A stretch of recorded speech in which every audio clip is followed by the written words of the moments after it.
I want to take you to a place where the silence is really heavy.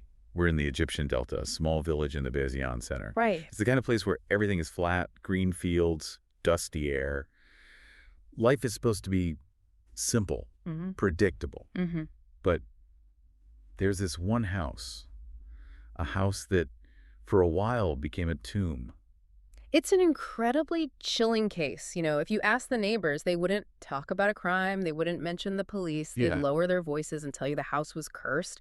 They really, truly believed that the men who entered that house were marked for death. And that is what makes this stack of documents we're looking at so fascinating. We're diving into police reports, confession transcripts, files that just completely dismantle a local legend. It's all about how a supernatural cover story, this idea of a djinn, was used to hide something very human and very, very cold. A conspiracy. A classic case of misdirection. Everyone was looking for a demon, from the underworld, while the real danger was sitting right there in the living room. This is the story of the Serpent of Basyoun, a woman named Sabah Bedair. Let's set the scene with the characters, because it's a tight family unit. You have Sabah, the wife, her husband, Gharbia, and they live with his elderly parents and his brothers. Yeah. It's a full house. And the trouble starts with Gharbia. He's the first domino. By all accounts in the case file, he was a healthy, strong young man, no history of illness. And then one night, he just dies. Found in his bed, motionless. Okay, right there. That's a huge red flag. In a city, a healthy young man dies suddenly, you get an autopsy, the police are involved. But here the context is everything. It's a rural community. There's this desire to bury the deceased quickly, for tradition. So they call the doctor from the local health unit. Just a local doctor. Exactly. And you have to put yourself in his shoes. He walks into a house. Women are wailing. The widow is grieving. He examines the body and sees, nothing. No wounds, no bruises. Nothing visible at all. It's what you'd call a clean death. So his brain just fills in the gaps. Maybe a heart attack, maybe a sudden stroke. He issues the burial permit for natural causes. And Gharbia is in the ground. The file is closed before it's even really opened. So Sabah is a widow, but the story doesn't end there. The family gets together. They have to think about Gharbia's children, the property. Right. And they decide on a very traditional solution. A loverate marriage. To keep the family line going, Sabah should marry Gharbia's younger brother, Sobi. It makes a certain kind of cultural sense. Sobi steps up. He's the good brother taking on this huge responsibility. But the timeline here, this is where it gets really weird. We're talking 3 months later. Just 12 weeks into this new marriage, and the nightmare just repeats itself. No. Sobi, another healthy young man, found dead in his bed, same house, same scenario, peaceful, no injuries, just gone. Okay, now the alarm bells have to be ringing. Yeah. 2 brothers, same house, same way. You would think so. But the same doctor comes back. And he's looking at the same evidence, which is to say, no evidence. Unbelievable. And because the first death was officially natural, it actually makes it easier to dismiss the second one. Oh, a tragic coincidence. Bad genetics. Another permit is issued. But the village. Yeah. The village isn't buying bad luck. Not at all. And they're not buying heart attacks either. This is where the story shifts from biology to mythology. The djinn. Exactly. The neighbors knew the family had been digging under the house. There's this widespread belief that ancient treasure is buried there, Illegal excavations happen. So the rumor becomes they disturbed something, woke something up. Precisely. The whisper network goes into overdrive. They say the family woke up a djinn, a guardian spirit, and now it's killing the men of the house one by one. It's a powerful story because it explains the unexplainable. And it's the perfect cover for Sabah. I mean, who's going to suspect murder when everyone is terrified of a ghost? Oh, she played the part perfectly. At the funerals, witnesses said she was screaming, throwing dust on her head, fainting. It's a performance. By showing the most extreme grief, she makes herself look like the biggest victim. So the curse is set. But the killing doesn't stop. 6 months after Sobi, the mother-in-law dies. The matriarch. And of course, when an elderly woman dies, it raises even fewer questions. The doctor asks the surviving son, Ramadan, if she was sick. And was she? Ramadan says no, she was fine that morning. But the doctor just assumes, well, she's old. It's a fatal assumption. So now Gharbia, Sobi, and their mother are all gone. The house is emptying out. We're left with just Ramadan, the youngest brother, and his wife, Nashwa. Can you just imagine their state of mind? You're the last ones left. You're living in a house everyone says is haunted by a killer spirit. You'd be terrified to even go to sleep. But the danger wasn't a spirit. It was Sabah. And this is where we finally get to the real motive. Why? It wasn't madness. It was much more calculated. It was lust and greed. The investigation eventually revealed Sabah was living a total double life. A lover. A lover she'd been seeing for 4 years. 4 years. So that means the affair started way back when her first husband, Goma, was still alive. Oh, absolutely. And she hid him in plain sight. She introduced this man to the entire family as her cousin. Her cousin. It was brilliant in a sick way.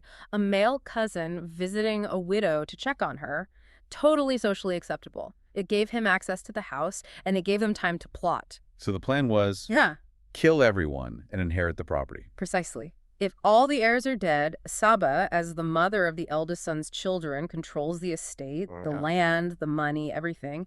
She just wipes the slate clean to start a new life with her lover. It's just so cold.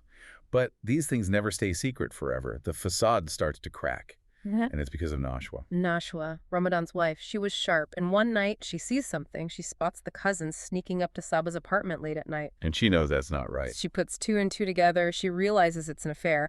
And the second Sabah realizes that Nashwa knows, everything changes. The game is up. They've been patient, spacing out the deaths.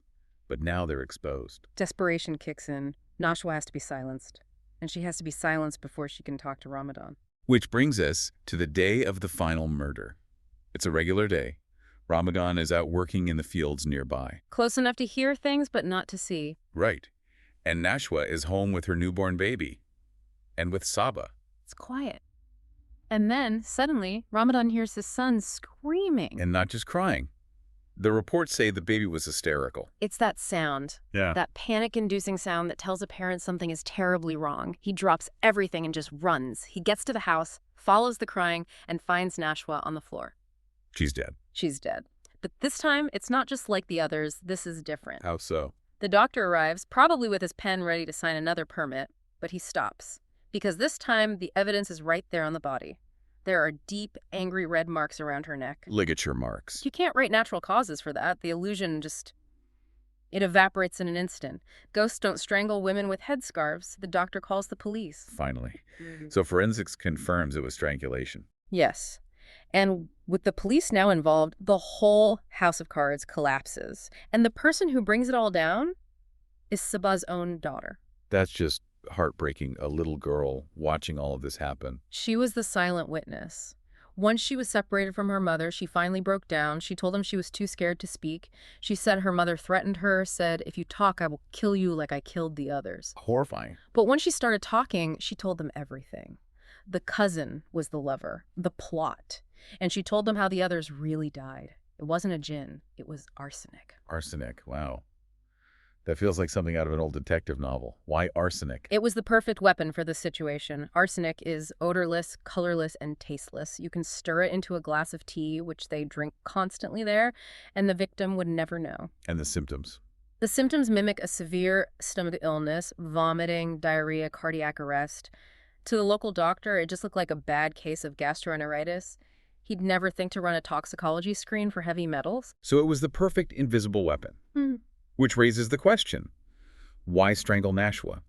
If the poison worked 3 times, why change the method? According to the daughter, they did try to poison Nashwa first. They did. Yes, Sabah put it in her food. But for whatever reason, maybe the dose was wrong, maybe Nashwa didn't eat enough, it wasn't working fast enough, Nashwa was sick, but she wasn't dying. And Sabah was running out of time. Exactly. Every minute Nashwa was alive was a risk. So Sabah panicked. She abandoned the subtle method and went for brute force. She strangled her with her own headscarf. That one act of desperation, that's what exposed the entire thing. It was the rage, and it was the mistake that cost her everything. So the police now have this testimony. They order the bodies to be exhumed. They dig them up. Goma, Sobi, and the mother. And this is the thing about arsenic. It doesn't decay. It stays in the hair and nails. And the tests came back. Positive. Off the charts. Lethal concentrations in all 3 bodies. Definitive proof. The conspiracy was even bigger than Sabah and her lover, wasn't it? This was the final sickening twist. Sabah's own mother was in on it. Her mother. The grandmother. Yes. She helped plan it. She advised Sabah on what to do. It was a multi-generational plot. I just can't wrap my head around that. And it gets worse. The daughter also revealed that they had killed before, an aunt years earlier. The same way. With arsenic. The same method. And it had gone completely undetected. They got away with it, and that probably made them think they were invincible. So what happened in court? The evidence is overwhelming. Well, the court differentiated the roles. The lover and Sabah's mother were clearly accomplices, so they received prison sentences.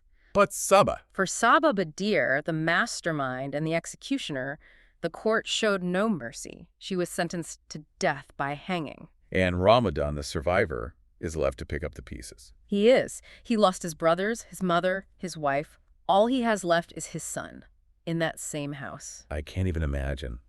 The house is quiet again, but the whole village knows the truth now.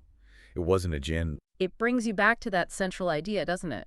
We invent these supernatural monsters because they're safe, kind of scary. But the reality that a wife, a mother, a grandmother could systematically poison her own family, that is a horror that is so much harder to accept. It makes you wonder how many other natural deaths in quiet places like this are actually secrets buried in the ground. It's a disturbing thought.